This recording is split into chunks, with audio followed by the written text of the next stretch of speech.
ប្រិយមិត្តស្ដាប់ជាទីមេត្រី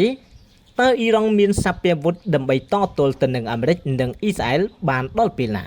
កាលពីថ្ងៃប្រហោះទី5មីនានេះអ៊ីរ៉ង់បានប្រកាសប្រើដ្រូនវាយប្រហារទៅលើមូលដ្ឋានទ័ពអាមេរិកនៅគូវេតប្រទេសអាសេបៃសង់ថាមានពលរដ្ឋខ្លួន2នាក់រងរបួសពីការវាយប្រហារដោយដ្រូនរបស់អ៊ីរ៉ង់ទីប្រឹក្សាដ៏ជិតស្និទ្ធម្នាក់របស់អាយ៉ាតូឡាអាលីខាម៉ាណេបានប្រកាសតាមកញ្ចក់ទូរទស្សន៍កាលពីថ្ងៃពុធទី4មីនាថាអ៊ីរ៉ង់អាចកណ្ដោបន្តសង្គ្រាមទល់ទៅនឹងអាមេរិកនិងអ៊ីស្រាអែលបានយូរតាមដែលពួកគេចង់បានតើអ៊ីរ៉ង់មានសមត្ថភាពយោធានិងមានអាវុធគ្រប់គ្រាន់ដើម្បីនឹងបន្តសង្គ្រាមយូរអង្វែងបានមែនឬយ៉ាងណាគ្មាននរណាម្នាក់បានដឹងច្បាស់លាស់អំពីបរិមាណពិតនៃអាវុធយុទ្ធភណ្ឌរបស់អ៊ីរ៉ង់នោះទេតែគេបានដឹងថានៅក្នុងឆ្នាំ2024និងឆ្នាំ2025អ៊ីរ៉ង់បានប្រើមីស៊ីលនៅក្នុងស្តុកជាពិសេសគឺមីស៊ីលរយៈចម្ងាយមធ្យមអស់ច្រើនគ្រាប់ណាស់ដើម្បីបាញ់ទៅកាន់អ៊ីស្រាអែល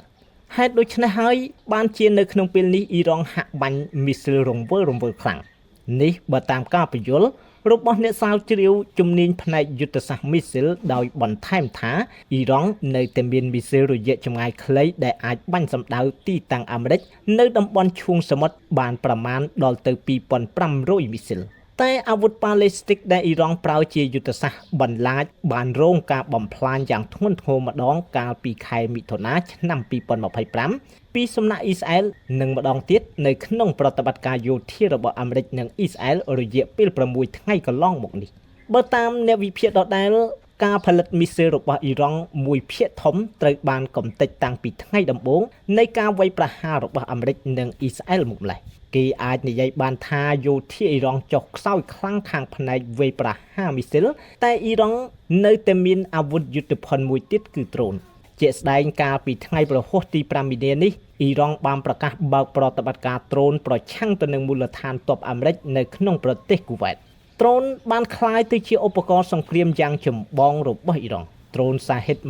136ដែលមានតម្លៃថោកស្រួលប្រើនិងគួរឲ្យខ្លាចគឺជាសមិទ្ធផលរបស់អ៊ីរ៉ង់ពិតៗមានរាងជាត្រីកោណនិងបង្ហាញនៅរូបរាងជាលើកទី1នៅក្នុងឆ្នាំ2021ដ្រូនសាហិតអាចហោះហើរនៅក្នុងល្បឿនដល់ទៅ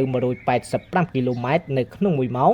និងអាចផ្ទុកជាតិផ្ទុះបានប្រមាណ40គីឡូក្រាមនៅផ្នែកខាងមុខនៃយាននាំផ្លូវដោយប្រព័ន្ធ GPS ដ្រូនសាហិតអាចហោះទៅធ្លាក់បំផ្ទុះទីតាំងកំណត់ដោយលំអៀងត្រឹមតែប៉ុន្មានម៉ែត្រប៉ុណ្ណោះគុណសម្បត្តិដ៏ខ្លាំងក្លាមួយទៀតនៃដ្រូនសាហិតគឺតម្លៃនៃការផលិតមានលក្ខណៈទាបខ្លាំងនិងអាចផលិតចេញពីរោងចក្របានយ៉ាងលឿននៅក្នុងបរិមាណដ៏ច្រើនដ្រូនមួយទៀតគឺមានតម្លៃត្រឹមតែប្រមាណ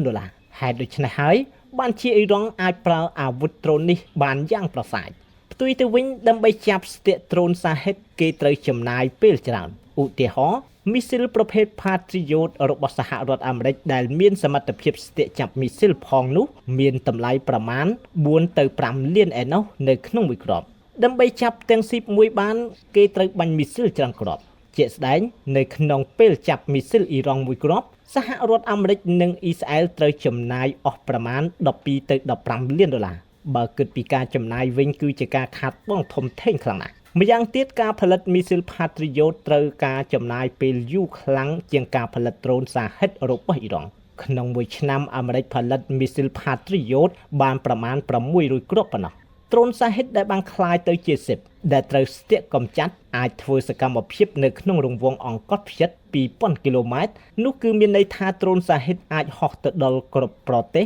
នៅតំបន់ឈូងសមុទ្រពាកនិងទៅកាន់ប្រទេសស៊ីបនៅភាគខាងអឺរ៉ុបនៅក្នុងសមុទ្រមេឌីទែរ៉ានីដ្រូនសាហិតល្អខ្លាំងរហូតដល់មានអ្នកចម្លងច្រើននៅលើពិភពលោករាប់ទាំងសហរដ្ឋអាមេរិកមួយផងដែរអាមេរិកធ្លាប់បានទទួលស្គាល់ជាលើកទី1នៅក្នុងប្រវត្តិសាស្ត្រថាបានចម្លងគំរូដ្រូនសាហិតរបស់អ៊ីរ៉ង់សម្រាប់ប្រតិបត្តិការសងសឹកវិញ